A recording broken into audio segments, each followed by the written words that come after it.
আসসালামু আলাইকুম। আমি রাজীব ব্রাউনবেড়া থেকে বলছিলাম। ব্রাউনবেড়া আখাউড়া উপজেলা দরখারি ইউনিয়ন লটি গ্রাম। আজকে অনেক দিন পরে খেজুর গাছে ছত্রাকনাশক কীটনাশক প্রয়োগ করলাম। তীব্র বৃষ্টির কারণে দীর্ঘদিন ছত্রাকনাশক কীটনাশক প্রয়োগ করতে পারি নাই। প্রচুর বৃষ্টি গেছে লাস্ট 15-20 দিন, আরও বেশি। এটা আমার বাগানের পুরুষ গাছ, মাশাল্লাহ। এটা সবচেয়ে বড় পুরুষ গাছ আমার বাগানের, সবচেয়ে মেচুর গাছ। এখন গাছটা মাশাল্লাহ কত মোটা তাজা। এটা বীজের গাছ। এই যে এইগুলো নতুন লাগানো, মাশাআল্লাহ দেখেন, মাশাআল্লাহ গাছ। এই সিরিয়ালে যেটা আছে হলো মেজদুল, আম্বর, মরিয়ম, সুক্কারি। এই যে নতুন রোপণ করা সৌদি খেজুর গাছ। এই যে নতুন রোপণ করা গাছ। বৃষ্টির কারণে আসলে গাছের যত্নটা মতন অনেকদিন ধরে নেওয়া হচ্ছে না। এই যে নতুন রোপণ করা গাছ। এই গাছগুলোর বয়স সব মিলে 14 থেকে 15 মাস সর্বোচ্চ।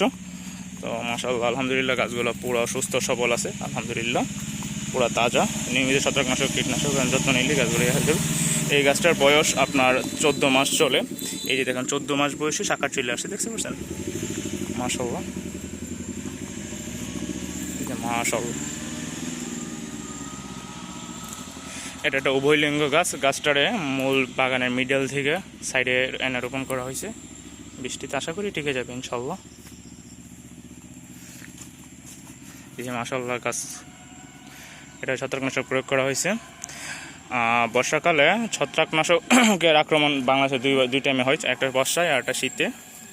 আপনি নিয়মিত ছত্রাকনাশক প্রয়োগ না করলে গাছের কাণ্ড, পাতা, এই যে পাতা এভাবে মরে যাবে, ব্লাস্ট হবে, বিভিন্ন রোগ হবে। সর্বোপরি খেজুর গাছে মানে গ্রোথ নষ্ট হয়ে যাবে এবং ফল ধারণ ক্ষমতা দেরি হবে, গাছটা নষ্ট হয়ে যাবে। এবং কীটের আক্রমণ থেকে রক্ষার জন্য ছত্রাকনাশক হিসেবে আপনার ম্যানকোজেব আছে, কার্বানডিজম আছে। এগুলো বেসিক টাইপের ছত্রাকনাশক এবং সস্তার মধ্যে। আর কীটনাশক হিসেবে আমি দিয়েছি লুকাস আর কি, ক্লোরোপাইরিফস এবং সাইপারমেথিন মিলে। তো এই আর কি। এই যে মাশাআল্লাহ, এই গাছটার বয়স প্রায় 3 বছর, আলহামদুলিল্লাহ। এখানে একটা গাছ ছিল, শাখা লাগাইছিলাম, মারা গেছে। গাজীপুরের বাদল ভাই থেকে নিয়েছিলাম শাখার রোপণের। এটা অনেক যত্ন করছিলাম, টিকে নেই শেষ পর্যন্ত। এই যে একটা গাছ, জানি না এটা এখনও ফুল আসে নাই, এটা স্ত্রী পুরুষ আমি শিওর না, তা আল্লাহ ভালো জানেন কি হবে এটা। এই যে আরেকটা গাছ, এই আরেকটা।